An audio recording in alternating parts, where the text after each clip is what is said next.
5 रियासतों में असेंबली इंतखाबात के हवाले से तारीखों का ऐलान हो चुका है। वहीं सियासी पार्टियां भी अपनी तैयारियां शुरू कर चुके हैं। ऐसे में दिल्ली के वज़ीर आला अरविंद केजरीवाल भी पीछे कैसे हटे, आपको बता दें, दिल्ली के वज़ीर आला अरविंद केजरीवाल ने पंजाब के शहर मोहाली में प्रेस कॉन्फ्रेंस की। उन्होंने मीडिया से खिताब करते हुए कहा कि पंजाब को तरक्की देने के लिए 10 नुकाती प्रोग्राम तैयार किया गया है। 10 नुकाती पंजाब मॉडल के तहत नौजवानों के लिए रोजगार के मौके फराहम किए जाएंगे। शराब पर मुकम्मल पाबंदी रहेगी। लॉ एंड ऑर्डर का निफाज के अलावा सरकारी स्कूलों में दिल्ली के तर्ज पर मयारी तालीम फराहम की जाएगी। उन्होंने मजीद कहा कि सरकारी अस्पतालों में पंजाब के तमाम बाशिंदों को मुफ्त इलाज और बिजली फराहम की जाएगी।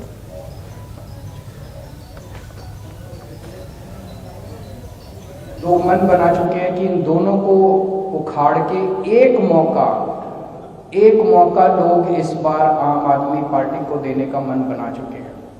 लोगों के इनपुट्स के आधार पे 10 बिंदुओं का ये पंजाब मॉडल है। 10 पॉइंट एजेंडा है पंजाब मॉडल का।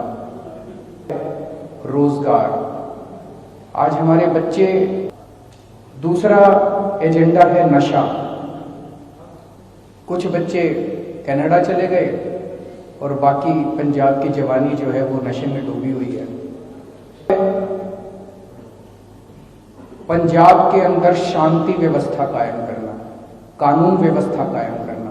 करोड़ लोगों को, हर पंजाबी को गारंटी दी जाएगी कि उसके घर में चाहे कोई बीमार हो, कैसी भी बीमारी हो, छोटी से लेकर बड़ी, पूरा का पूरा उसका इलाज मुफ्त किया जाएगा, जैसे दिल्ली के अंदर किया जाता है। बिजली प्रोड्यूस करता है पंजाब, उसके बावजूद बिजली के पावर कट लगते हैं, लंबे लंबे पावर कट लगते हैं। बिजली सबसे महंगी है आज पंजाब के अंदर। दिल्ली के अंदर जैसे हमने 24 घंटे बिजली की, फ्री बिजली की, ऐसे पंजाब में भी बिजली फ्री भी करेंगे और 24 घंटे बिजली करेंगे। स्वामी प्रसाद मौर्य ने बीजेपी